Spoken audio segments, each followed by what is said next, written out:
Christmas in the Time of COVID. An original poem by Gregory James Shepard. April, they say, is the cruelest month, but December is crueler than April. Stringless guitars, silent songs, sung by voiceless singers, and unwritten symphonies played by mute musicians, mutating on the cold, slippery embankment, cruel. Each month has its sting and solace on the long, laborious transit through another lost year, bitter-sweet departures and joyful arrivals. Each month is kind and cruel, according to its cadence and its rule. April, at least, carries the promise of summer and birdsong, blown by balmy breezes over the lilting, wilting landscape, but December is dark and lethal, guarded by a door that never closes, and terminal. December inflicts Christmas. Yes, Christmas. Ah, Christmas. That year it bit hard and vicious, malevolent and malicious, like a mean old dog, snarling at the world through cloudy cataract eyes and growling and gaping from frothing jaws and barking madly, straining on its chain in its relentless drive to attack me as I tried to feed it. Yes, beware and be aware of Christmas. A Christmas. My maiden Aunt Betty's decorations, a small tinsel tree and colored electric candle lights dutifully displayed on her windowsill, with her heavy sunflower curtains tied back tight, reminded me of a prison undertaker secreting the bodies of executed prisoners. Cut me like the shiny, serrated teeth on a surgeon's stainless steel amputation saw, wielded, Fucci-like, for my own good. Instead of anesthetic to kill the pain, the brisk, crisp, cold air of December seared my lungs and froze the setting sun as it collided with the gray horizon, splattering orange, pink, and purple across the leaden sky.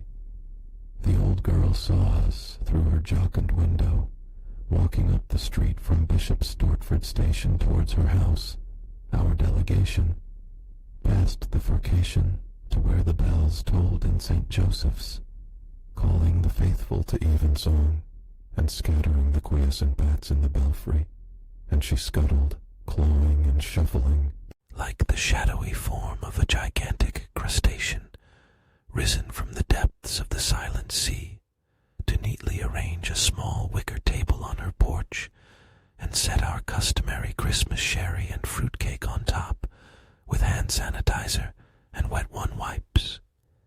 Then she scurried and hurried away from us into the sanitary protection of her sterile sanctuary and her cardboard box of wine, as if we were marauding savages, shaking our spears at her, or bloodthirsty vampires, come to drink her aged blood, or the cheap plonk hidden in her refrigerator.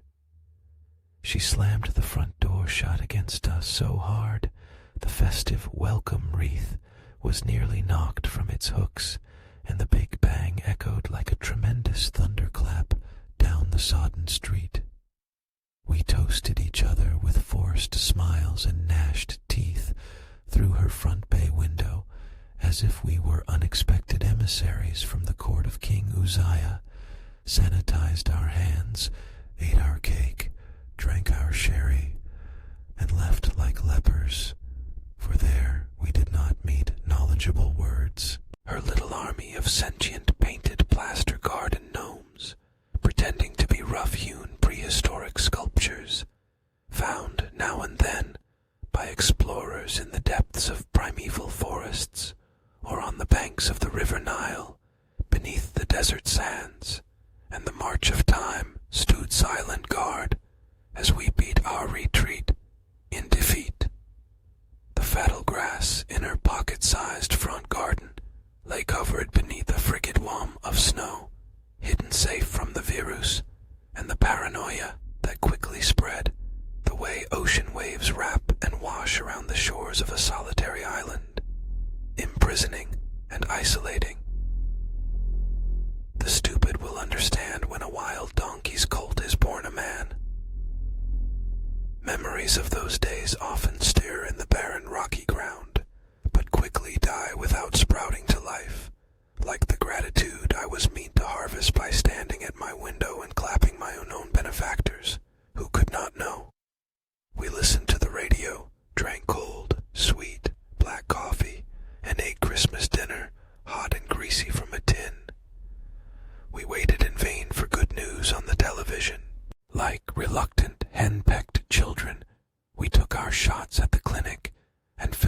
certificates, stamped by the censorious Nurse Karen as our reward.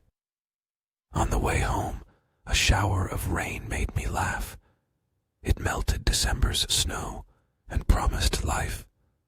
I heard a whispering ghost on the brink of the deathly darkness, and behold, I am with you always to the end of the age.